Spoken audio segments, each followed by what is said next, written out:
I mean, technology is great, but technology is fun and useful, making many things easier. But like everything else, there is such a thing as too much of a good thing. We don't talk about the balance of technology in our lives, and I would argue that it's out of whack for many of us. For example, dopamine is released when we get a big buzz or beat from our phone or email.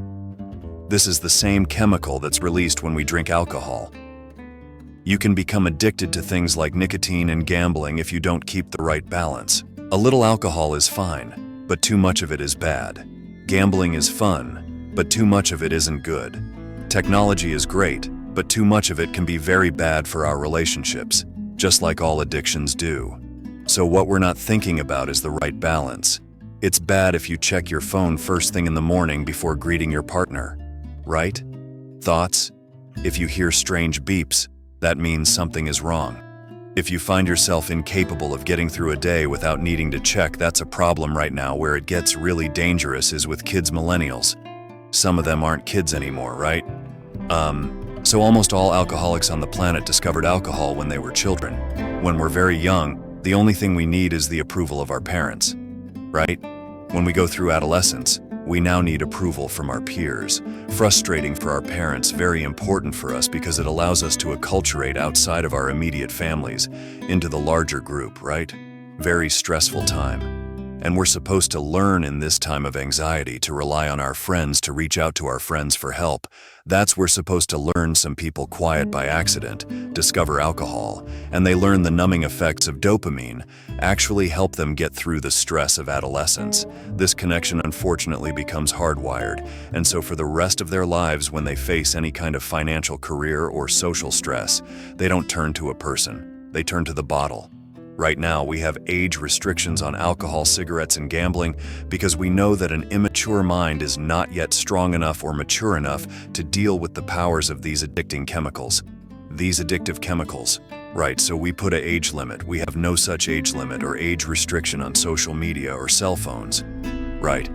So ostensibly what we've done is we've thrown open the liquor cabinet and we've said to our adolescents, hey, I know this whole adolescent thing is really stressful, so here's the vodka, take as much as you need. That's basically what we've done. And so what we have is an entire generation that's growing up addicted. And like all addicts, they haven't learned the skill set of when they suffer stress to turn to a person. What they do is they turn to the device, and what that only does is increase senses of isolation and loneliness, and can actually destroy relationships. We've all had the experience where you're with somebody walking down the street in a meeting, out for dinner, whatever, and they pull out their phone and you feel like an idiot, right? Or when you're talking to them and they're going, you sort of like, what's the point of this now? Take an entire generation that has no memory of a time before the device. We at least can reference times before cell phones and internet and social media. We at least have a point of reference. They don't. So this is their normal, that's how they feel. So you have an entire generation growing up with addiction and an increased sense of loneliness and isolation. We're already seeing the results. We're seeing increased rates of suicide amongst this generation. We're seeing increased rates of accidental deaths due to overdoses amongst this generation. We're seeing increased numbers of mass homicides largely performed by this generation's school shootings. Yeah, over 70 perpetrated by kids born after the year 1984.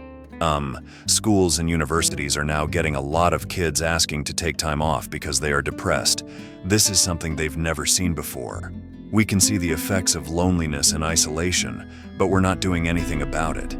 Parents are largely to blame for this, since some schools want to ban cell phones, and parents tell their kids to keep them in case of emergencies. When was the last time you used your cell phone for an emergency? When are you coming home? When should we pick you up? If there's an emergency, you call the office. They know what classroom the kid is in, and in 5 minutes they'll bring the kid to talk to you on the phone, just like the old way worked fine. Remember, we talked before about innovation. It has to solve a real human problem. What human problem exactly did we solve by compressing the 5-minute time frame? We added the problem, we didn't solve it. So that's one huge problem. So combine that with the facts you have an addicted generation that doesn't have the skill set to ask for help, combined with the fact that they're so good at Facebook and Instagram. They're good at putting filters on everything, so they're good at showing you how smart and strong they are. These kids who commit suicide, you go look at their Instagrams. You would have no clue that they were depressed because they're happy and they're star athletes, right? You'd have no clue because they're really good.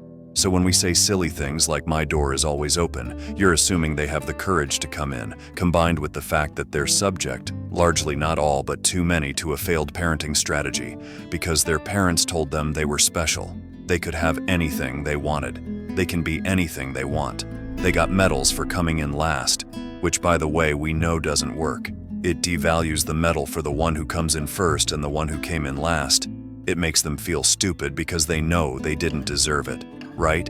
The kids got into honors classes, not because they deserved it, but because the parents complained and some of them got good grades, not because they earned them, but because the teachers didn't want to deal with the parents. And then the kids graduate college and they get a job, and in an instant, they find out they're not special.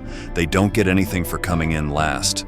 The parents can't get them a promotion, and you can't have whatever you want just because you want it. And in an instant, their entire self-image is shattered, and so you have an entire generation growing up with lower self-confidence than previous generations.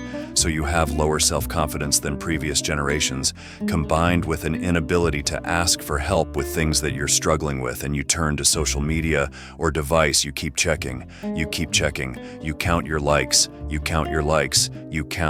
follow your account, your followers. If somebody unfriends you, oh my God, it's trauma, right?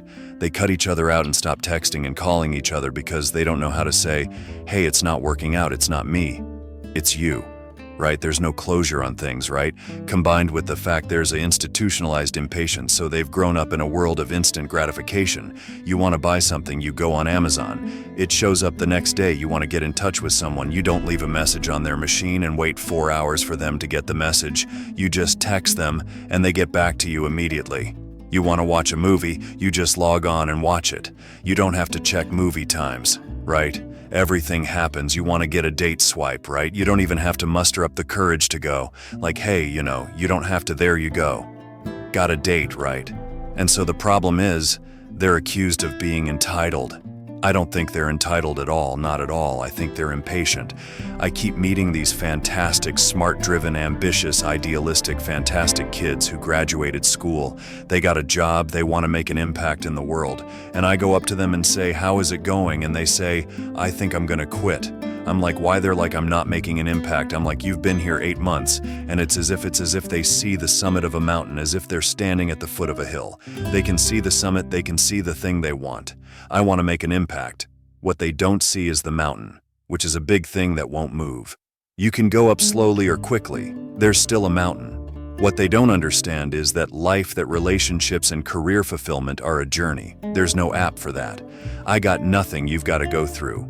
The slow, plodding, annoying, meandering process called career and life. But if they don't get it in 8 months, they go look for it somewhere else, and they don't get it. They go look for its impatience, and because they don't have the skill set to ask for help, and because they feel lonely, it compounds and compounds. So then we dump them in office environments that are built on theories from the 80s and 90s that prioritizes a number before a person, and no one really cares about their confidence and their personal growth. They're just numbers on a spreadsheet. And so they enter work cultures that don't help them. And the problem is, they're entering the workforce at a deficit. I hear from kids, they tell me that they struggle to form deep, meaningful relationships, and the companies don't care. And so it's destructive to them as individuals, but ultimately it'll hurt the companies, because more and more millennials are entering the workforce. I believe, to your point about solution, that now the responsibility on companies is even greater than it's ever been before, to take care of its people, because if the environments in which we're as king our youngest workers to work in isn't built to help them, I can't even imagine what the suicide and homicide and just the rates of depression, and accidental death due to overdose are going to look like in the future. It's going to reach epidemic proportions. It's already the statistics are already alarming, and yet nobody's sounding any alarm bells. As parents, we must stop letting our kids use phones and social media whenever they want. Their minds aren't ready yet, and the dopamine balance is off. You can give a kid a phone, but they can't use it in their bedroom. at the dinner table or school. They can only have it until a specific time, and you can take it away. They're kids, you can take the phone away. As parents, we need to step in, but as businesses, we now have to deal with the flood of kids who are coming in with addiction. Walk through any office, you'll see the older employees have their phones on the sides of their computers as they're working. You'll see the youngest employees have their phones face up in front of their keyboards between their arms as they're working. And this is how they work, and the science is alarming. They did experiments on mice where they did the multitasking. They put flashing lights to mimic going from the computer to the cell phone, the laptop to the cell phone to the TV. The mice that were exposed to the changing lights, it took them 3 times longer to solve a maze than the mice that weren't. And the damage was permanent. It didn't improve when they stopped the lights, and leadership now is even more critical. Yeah, and the leaders now are even more irresponsible. You are responsible for the lives of human beings, and some of these human beings are your children. So, okay, you evil CEO who thinks all the stuff that I talk about is craziness, and you don't have time to make these changes. This is, I've heard executives say, I don't have time for this leadership stuff. It's a war out there. I know guys who go to war, and I'll tell you what, it's not a war. What you're going through, messing with money, is not a war. You do have time for this. And if it's that way, what were you doing when it wasn't a war? If it's that way, then it's even more of an accusation that you weren't paying attention to this stuff when things were going well. Many of these executives have kids this age who work at other companies. My question is, would you like those other companies to care about your child's growth, confidence, and career success? Would you like those other companies to help your kids learn how to interact with others and ask for and receive help? Would you like their jobs to give that to them? Every employee is someone's daughter 100% of the time. If you want someone to take responsibility for your children's lives in their company, then why don't we start taking responsibility for the lives of the children in our companies?